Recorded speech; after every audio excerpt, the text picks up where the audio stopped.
Hi, my name is Agi and I'm a founder of CFO for Growth. And today I'm bringing you a special guest, Paul Jordan. Paul is a founder of Vivity Internet Marketing and a creator of an online course, Learn Digital Marketing.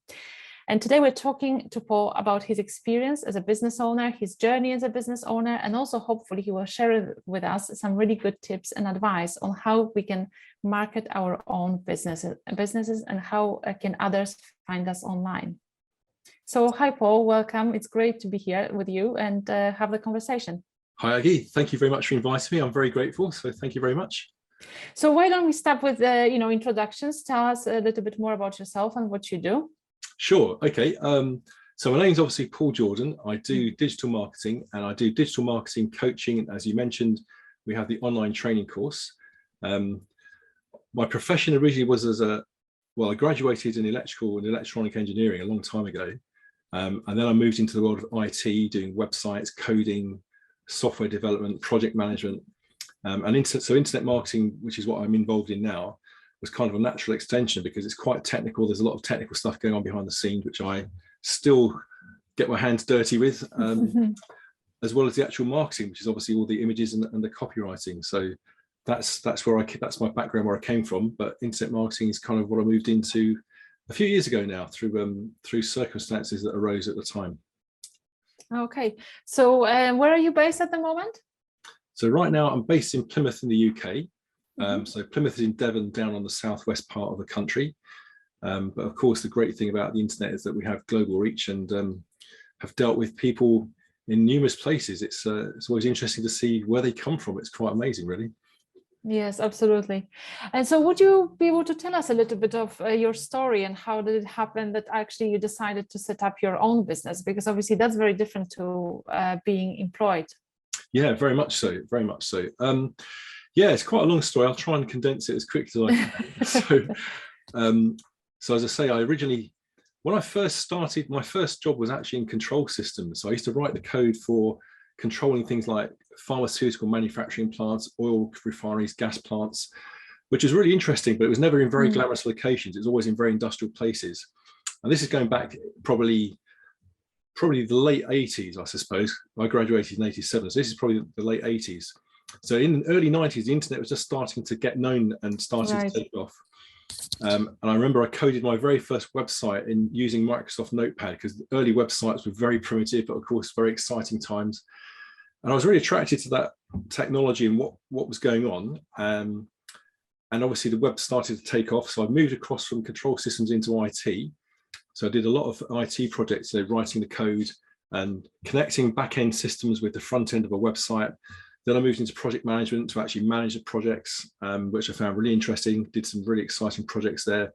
Most of these projects were kind of more, or I should say, they weren't so commercial. They were kind of more technical projects. So websites that would do something. So they would like interface with a back-end system. They weren't really marketing oriented projects, I suppose. And then I was working in London for a long time, where I had a really good senior project manager's job. But I have children down here in the West Country who are now grown up, but back then they were still very young. And I got really fed up doing the journey every 2 weeks, 200 miles to come and see them. So I moved to Devon, got a job with an IT company. Well, no, they weren't an IT company. They were a utilities management company, really, facilities management. And they had an IT department. After 11 months, they went bust. And I found myself out of work, which was a real shock because I'd just taken on a big mortgage and I had no money coming in. So I was panicking. All right. Wow. So it was a real stressful time. So I had some interest in property, got the property up and running, rented out and so forth. And then realized that, I wasn't so fond of having my life in control of an employer. I'd always worked for employers in the past, and I decided to do my own thing. So it took me quite a while before I really worked out my path. It was only probably about 4 years ago or so before I really got into internet marketing. But I decided I wanted to be in control of my own destiny and not be, working really hard, working long hours and getting successful projects only for the company to go bust. It's just not a good thing. If you're going to work hard, you may as well get the rewards yourself. So recognizing that I had a lot of skills that were relevant for internet marketing, it took me quite a while for the penny to drop, actually, because I thought, hey, why am I not doing this? Affiliate marketing, you've got, Paul, you've got all the skills. Why aren't you doing this? And I thought, wow, this is really exciting. So I got involved in initially doing affiliate marketing, which is where basically you're sending traffic via the internet to a merchant's page. And then when somebody makes a purchase, you get paid a commission. That's what affiliate marketing is in a nutshell. And then I realized that affiliate marketing is good. You can make some really good money, and you can make money really fast when you get things working. But then sometimes an offer, the merchant might take down the offer, and you set up all the advertising infrastructure and put a lot of time and effort, and then the offer is taken down. And you don't really have a business because you don't have your own products. So I decided to build a training course, an online training course, recognizing that if I was to have a business, I've got to have my own products, and I'm in charge, and nobody can take them away from me, and I can try and sell them. So that's what I set out to do about 18 months ago. I built the online training course on a different platform originally, and had a lot of problems with the technical support was appalling with this platform. I'd spent a lot of money on it, and getting very frustrated, couldn't get things to work. There's a particular support issue, which was a key issue, dragged on for about 9 months and just still wasn't fixed, despite conversations with the owner of the company and stuff. Quite a big company as well. I got really disillusioned, really fed up, and I just walked away from it feeling really despondent and frustrated. And then I kind of got kick-started again after a few months, and realized the big mistake that I'd made is I'd created all the content directly on the platform. And a big lesson there, which is very obvious in hindsight, and I say this to anybody in any situation in life really, if you're creating your own content, whether you're writing a book or a training course or a website or whatever it is, write it in a document and then paste it into the platform. Because I had to then go through the platform and copy and paste all the content back out. I couldn't easily export it in order to get it onto another platform. And there was like videos and graphics, there's tons of stuff in there. So it took about a month of work to get all the content out ready to post onto a new platform. So did that about 18 months ago, started to do that about 18 months ago, finished building a training course earlier this year. And right now I'm at the stage of launching the sales and trying to get some sales from the new training course. So that's where I'm at the moment. Okay, and at the moment you are concentrating on the work and the course as opposed to your consulting work, do you? That's right. So I've got as you mentioned earlier, I've got Vivity Internet Marketing, which is a marketing agency. I've kind of switched off the energy into that at the moment to focus on promoting this course. So I'm still kind of running that in parallel, but I'm not trying to recruit new customers for that directly. I'm trying to get the course launched because it's electronic. There's no inventory to manage. I think it'll be a good thing to do.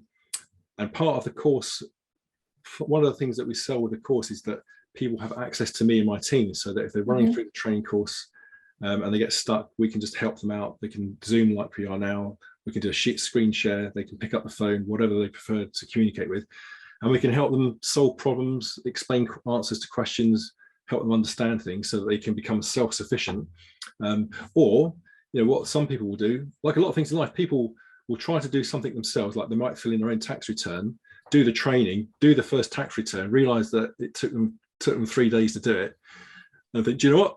I don't want to do that anymore. I'm going to give it to somebody else, So I suspect people will drop out the course, and even though they've learned everything about how to do their own online digital marketing, they may get to the end of the course and think, do you know what? That's a lot of work. I don't want to do all that. I'll give it to us, to do some or all of the work for them. So that's where I'm at. Yes, plus obviously, a course like this, I've seen the platform and your course. I mean, it looks awesome. And with content like this and course like this, it means that everybody also they will be growing their own business, because this is the whole point. And the moment that they're growing, the sales is increasing. Obviously, then we are then tempted, or we must really then outsource more and more of the work that we do. So we won't be able to do everything ourselves. So I'm assuming that will also help. Yeah, very much so. I hope so. And that's part of the realization, is that because any business has to do its own marketing, and I know when any business starts out, me included, if you're a one person starting out, you have to do everything, like we were saying, bookkeeping, a bit of creative work. You have to do everything when you're starting out.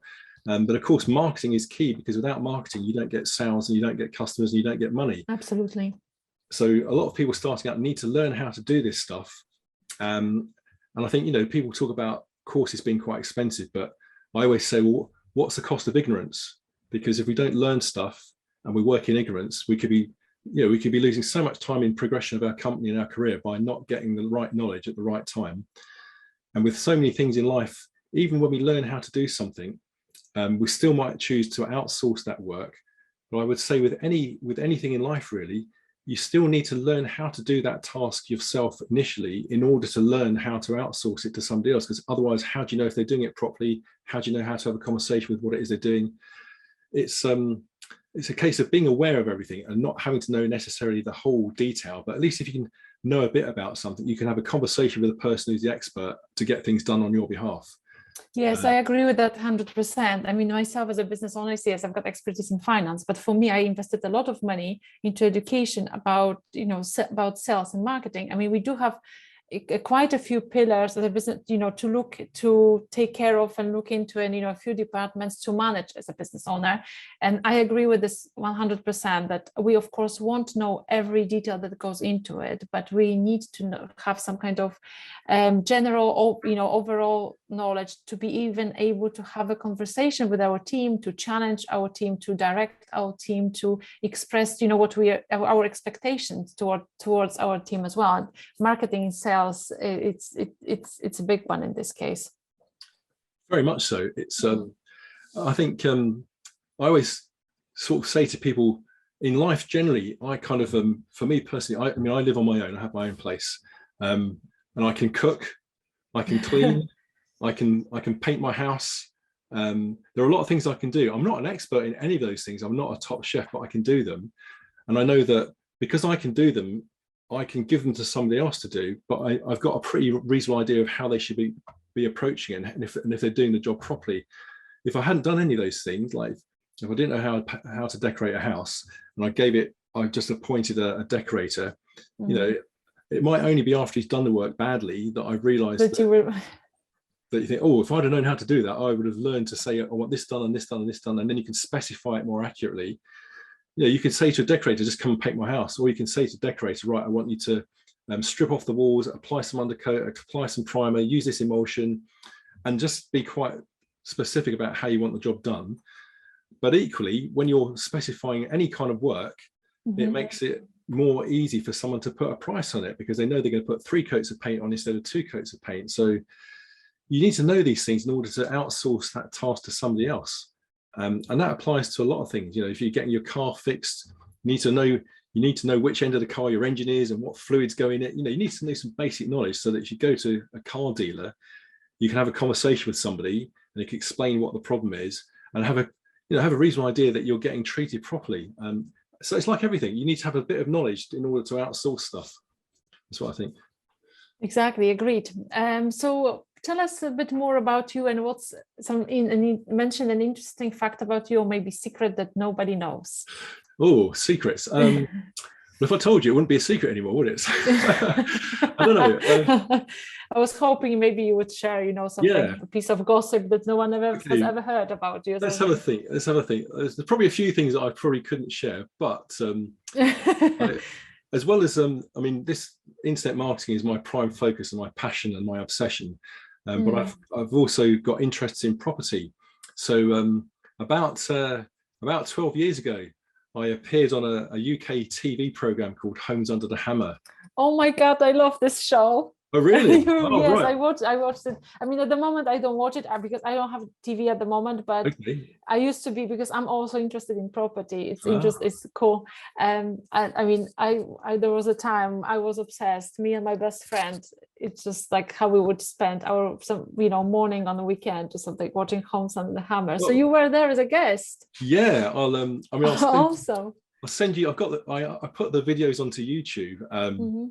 So there's 2 videos. There's a before and after. So I'll send you a link, and you'll see that. Do. I've got a few more grey hairs now because this is quite an old video. But it was good fun. So I'll send you the link, and you can have a look. Oh, that's awesome! I would be really interested to see. Oh, it's great. I really do like that show. It's awesome. Good. So would you be able now to share a little bit about, you work obviously with business owners in terms of in the area of digital marketing, and I'm sure you've got a lot of insight into, what works, what doesn't work.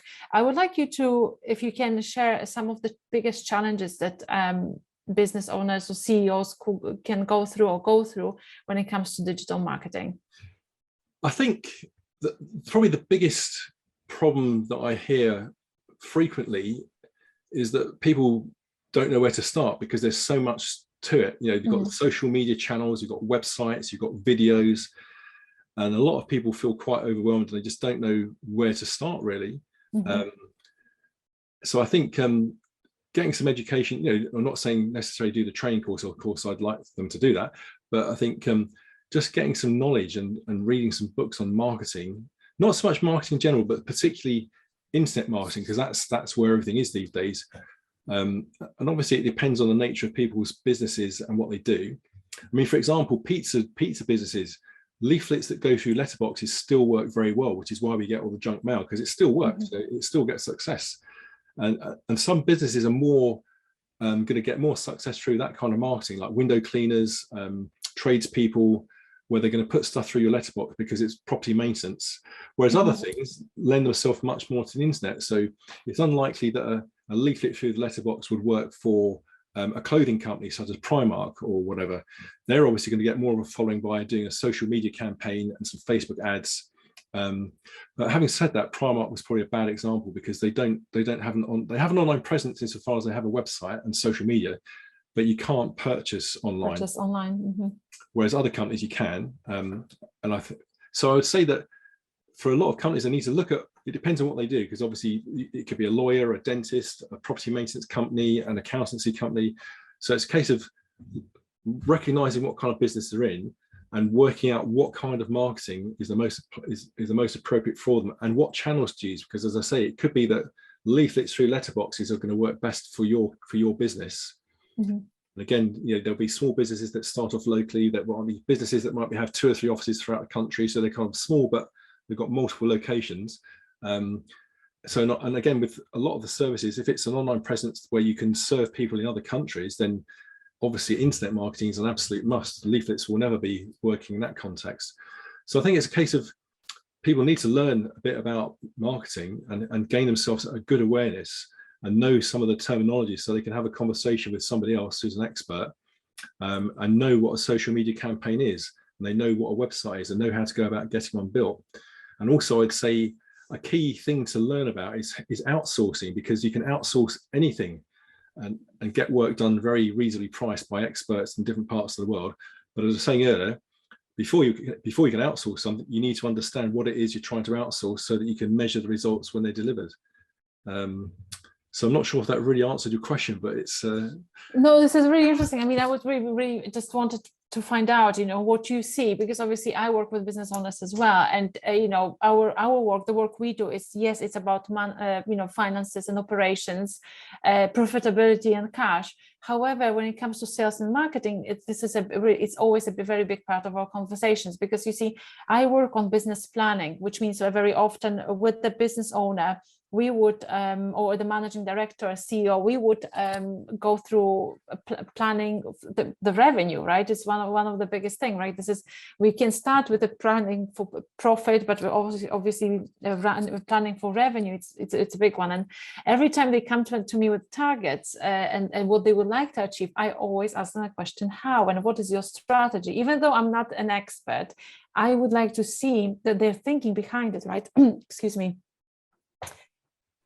I would like to see the thinking behind it and the strategy that they have, the ideas that they have to generate that income. So maybe here you would be able to offer some tips and advice as well. And what I see a lot is that, and I assume, again, obviously you will correct me if I'm wrong, is that the approaches would be a little bit different for someone who's just starting out as a business owner versus someone who is trying to grow and scale the business and possibly have got some money to invest into that as well. This is very interesting, and I think I can very much relate to the business that you're in, because I'm a great believer in planning, and in business generally, although people haven't always considered this, there's this concept of something called a sales funnel. And a sales funnel existed way before the internet. So a sales funnel, you probably know at the top of the funnel, you have your cold prospects, people that aren't even aware of you or your business.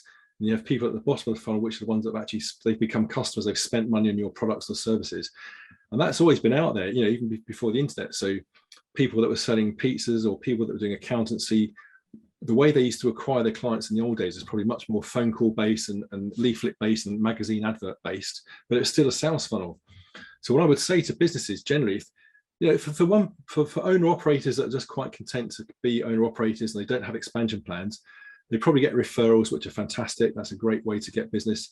But they probably don't really need to do much marketing. If they're quite content with just the continual income stream that they have, then marketing is probably less necessary for them. But for people like yourself and me, who want to expand our business and take on more staff, we need to get more customers. But when you're running a business, as you know, like from forecasting, it's really important. So if you have a sales funnel, you have a spreadsheet or another tool that says that for every £1,000 that you spend on advertising, you may get so many inquiries or contacts with potential customers, call them prospects, and you have to measure so that at each stage you know how many people convert and become a customer, how many people sign up to your email list, how many people actually transact with you. And then by looking at those numbers, you can work out where your money's best spent. So in the world of online marketing, you might run several adverts on Facebook or YouTube or so forth, and you work out which those adverts give you the best return. And I was working with a gym, a fitness person quite recently, and he was quite into spreadsheets. So he really understood this, which was really pleasing for me, because a lot of people, they think, well, we need to spend an advertising budget and they'll allocate some money, but they don't think beyond that. But what people should be doing is tracking their numbers. So they know that if they spend £1,000 on adverts and it generates 100 inquiries, how many of those inquiries convert into customers? So that all needs to be tracked on a spreadsheet, because then you can actually, you can't control what work out. And they can see what's effective. But also not only that, people need to work out what's depending on the products or services, they need to work out the lifetime value of the customer. So they might, interesting enough, I think Amazon, when they first started out in business, they were a lost leader for about 5 years. They were losing money but that was part of their model. So people need to work out what it takes to acquire a customer and how much it's worth to them. Because I've said to people in the past, would you pay £100 to get an inquiry? Oh no, I'm not spending £100. I thought, well, hang on. If you're putting a new roof on a house, that could be worth £7,000 to you. So why would you not spend £100 to have contact with someone who's interested in having a new roof? And you kind of make them think, oh, okay, when you think of it like that, it makes more sense, because to spend £1,000 on advertising, you're throwing mud at the wall, but not knowing what your results are. And in the world of the internet, they have this concept of an attribution window. So, and what an attribution window is it's a period of time. So if you do an advert on day one, it could be that on 7 days later, that person who saw your advert converts into a sale or converts into an email address, or it could be a month later, or it could, if you look at something like people selling cars, brand new cars, it's quite a complex sales funnel, because people will click on the advert, they maybe book a test drive, they'll do some research. So it might be like a year's attribution window, because they first see the advert here and they make the purchase there a lot further down the line. But if you measure all the money involved at different times, you can then work out what profit is made you on the advertising spend. So it's really important that people work out, if they spend £1,000 here, or however much money it is, how much money does it make them down the line? If you don't measure it, the advertising expense is expensive when it doesn't work. But obviously when it does work, you can put £1,000 in and you can get £10,000 out. Absolutely, you will know, and you will always be able to predict with quite great accuracy on the return you're going to get once you do know what works for you. Absolutely. Exactly. So what about for someone on like a smaller budget that maybe they are not there yet to invest into in advertising or online advertising, paid ads? What would you recommend for them? Well, I think you can. Again, I think the interesting thing about a small business, again, I'm kind of trying to sort of pick some examples that hopefully people can relate to here. So I'm going to say that a small business, like an owner operator, is probably going to work in a small geographic area. They might cover a particular town or a particular city. So if they're creating adverts just to people of that city, chances are it's going to be quite inexpensive, because if we just took a look at something like Facebook adverts, the more money you spend, the more customers see your advert in broad brushstrokes. So if you define a small geographic area of, say, a population of, say, 250,000, people could spend £5 a day and still get good results from that, because you don't need, you're not looking to advertise to the world, you're looking to the world, yes. So, because if it's too far away, you don't want the business anyway, because you have to drive too far, depending on what it is that you do. And if it's like some businesses, you'll go out to the customer, like a window cleaner or a roofer. Other people like dentists and lawyers, the customers come to you. So they've got to define their geography, but they'll probably find that when they set up their targeting correctly, the daily cost of running some ads to get some prospects will be quite cost effective. But again, they need to measure it. Because what they're trying to do is turn adverts into inquiries, like phone call inquiries or email inquiries, so that they make contact with the customer and have a conversation, book them to come out. But beyond the internet, people still need to have a spreadsheet to say, okay, well, I've seen 10 customers this week. I've seen 10 prospects. I've met 10 people, and 3 of those people have signed the contract and paid me a deposit. So I've got 3 conversions. So beyond getting inquiries, the sales funnel continues, and people need to measure that and track it, because if they don't track it, they're wasting their time. And they need to work out, if they're doing something wrong, what is it about the interview with the customer that turned them away or that didn't encourage them to buy. So people need to talk about, even if they're a roofer or a window cleaner or a dentist or an accountant or a lawyer, they need to look at their own sales pitch, so that they're having a conversation with someone to get them signed up. Agreed, and basically see what works in like each stage of that process, right? So exactly, it's really important to do the whole picture. So in conclusion, people could spend £5 a day, which is that's £150 a month. I know it's still a fair bit of money, but for £5 a day, people. No, I guess that's I'm sure that's very manageable. I don't think people even realize that they could get some good results from that amount of money. Very much so. As I say, because if you're covering a small geographic area, then that's very doable. But even things like posting on Instagram, posting on social media, which all that costs is people's time to take some photos. And again, depending on what business they're in, the photos. I was talking to a guy the other day, and he was telling me about a friend of his that's just started an Instagram channel, and she does property refurbishment. And the photos of the refurbished property were stunning. They're really beautiful. And I think she went from 0 followers to about 30,000 followers in the space of a week. Wow, amazing. Wow, that's impressive. Very impressive. I was like, wow. And I think he's going to try and arrange to bring her on the meeting the next time we have a Zoom session, because that's really impressive results. But photos are really important, because if something's visually interesting, people are inclined to share it with their friends and family, and that's how you get organic reach. So if people purposely and consistently post on the likes of Instagram or Facebook for free, that's all you need is a social media account, and you can do that for free. And if you get something that catches people's eye and attention, then it will get that's what viral marketing is all about. Organic marketing is the same thing. People will share it and share it and share it. So it promotes the knowledge of people's brands, and it will get out there. And all that takes is people's time. It doesn't cost any money to do that. That's right, exactly. Our time is an investment here. Absolutely. And it'll generate, it might be a while before it generates a hard, solid, tangible inquiry, but it's going to increase brand awareness. It gets the name out there. Really powerful stuff. And I think there was a case, there's been lots of interesting cases. I read a case a few years ago of a lady who was making these amazing cupcakes. I think she was somewhere here in Devon, actually. And these cupcakes were stunningly beautiful. She just started out. I think she was really struggling. And then one of the celebrities, I forget who it was, ordered some of these cupcakes through a pseudonym. So the woman didn't realize who it was at the time. And this celebrity took a photograph of these cupcakes and posted it on her Instagram account. And the results from that, millions of people were interested. Absolutely amazing. Yes, this is something that probably a lot of people would like to do, especially if someone's managed, like you said, it's got the very visual business and a really good product, and suddenly someone famous recommends it. I mean, this is truly amazing. So before we finish, would you be able to share us a little bit about your course? Obviously, you mentioned it at the beginning. You recently spent a lot of time and to create a platform and a course for people to learn do their own digital marketing. Can you share some details on what's included and what exactly people can gain from it? Yeah, certainly. Okay, I think I recognized before I set out building the course, there are a lot of really good courses out there that specialize in one aspect, like they'll teach you how to do email marketing or how to do Facebook ads.